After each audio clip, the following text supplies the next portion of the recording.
Hello friends, કેમ છો બધા? આઈ હોપ કે તમે બધા મજામાં જશો. આજે મેં સાબુદાણા વડા બનાવ્યા છે. ફરાળી રેસીપી બનાવી છે. ઉપરથી એકદમ ક્રિસ્પી અને અંદરથી એકદમ રૂ જેવા પોચા આપણે સાબુદાણા વડાની રેસીપી જોઈશું. રેસીપી ગમે તો વિડીયોને લાઇક અને શેર કરવાનું ભૂલતા નહીં. ચેનલમાં નવા હોય તો ચેનલને સબસ્ક્રાઈબ કરી દેજો. હવે આપણે 1 કપ સાબુદાણા લીધા છે. એને સરસ રીતે આપણે ધોઈ લઈશું, એટલે ઉપરનો જે સ્ટાર્ચ હોય એ નીકળી જાય.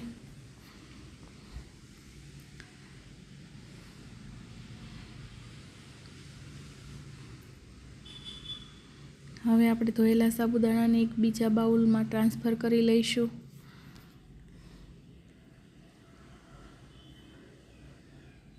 અને આપણે 1 કપ સાબુદાણા લીધા છે, તો 1 કપ પાણીથી જ આપણે સાબુદાણાને પલાળીશું, જેથી નીચે પાણી ના રહે અને સાબુદાણા સરસ રીતે પલળી જાય. 4 થી 5 કલાક માટે હવે એને પલળવા દઈશું. હવે આપણે એક ફરાળી ગ્રીન ચટણી બનાવી લઈએ. એના માટે 1 કપ ધાણા લીધા છે, 2 થી 3 લીલા મરચાં, શેકેલી સિંગનો ભૂકો, સ્વાદ પ્રમાણે મીઠું, 1 ચમચી ખાંડ, 1 ચમચી વરિયાળી, અડધા લીંબુનો રસ અને 1 ટેબલસ્પૂન જેટલું પાણી એડ કરી અને સરસ રીતે આપણે એની પેસ્ટ બનાવી લઈશું.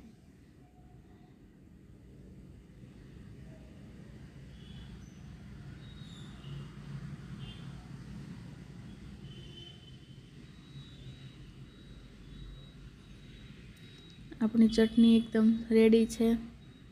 હું તમને એકદમ નજીકથી બતાવું.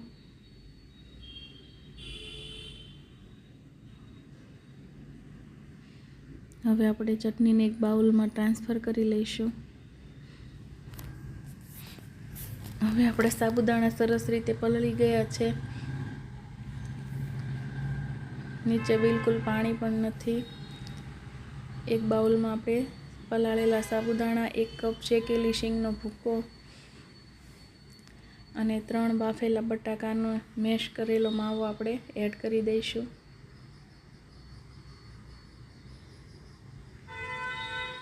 હવે આપણે એમાં 1 ચમચી આખું જીરું એડ કરી દઈશું, 1 ચમચી મરી પાવડર, 2 થી 3 લીલા મરચાં, 4 થી 5 લીમડાના પાન ઝીણા કટ કરેલા, 1 લીંબુનો રસ એડ કરી દઈશું અને સ્વાદ પ્રમાણે આપણે મીઠું એડ કરી દઈશું.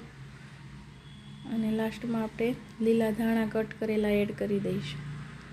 હવે આપણે હાથથી જ બધું મિક્સ કરી લઈશું અને થોડા થોડા સાબુદાણા મેશ થાય એ રીતે આપણે પ્રેસ કરતા જઈશું અને આપણો મસાલો બનાવી લઈશું.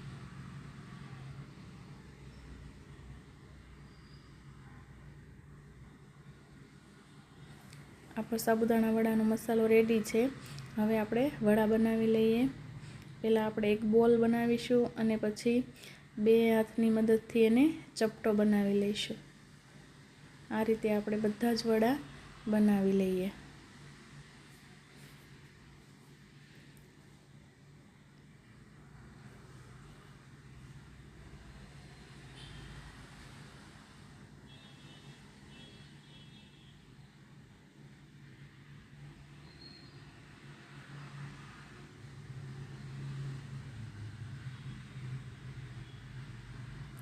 આપણા બધા જ વડા રેડી થઈ ગયા છે.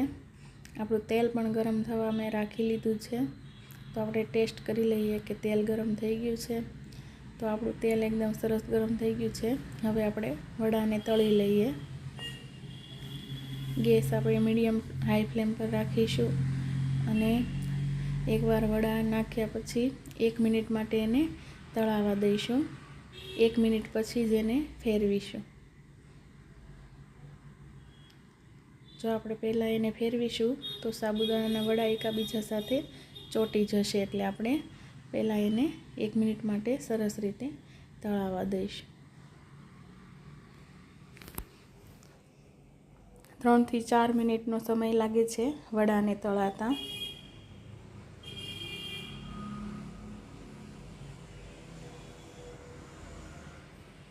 આપણા વડા સરસ ગોલ્ડન બ્રાઉન થઈ ગયા છે. હવે આપણે એને બહાર કાઢી લઈએ.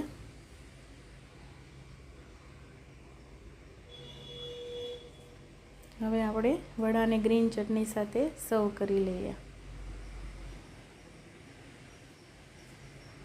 તમે દહીં સાથે પણ ખાઈ શકો વડાને. જો મિત્રો તમને મારો વિડીયો ગમ્યો હોય તો લાઈક, શેર અને સબસ્ક્રાઈબ કરી દેજો. કમેન્ટ કરવાનું ભૂલતા નહીં. મળીશું આપણે એક નવા વિડીયો સાથે. Thank you. Bye bye.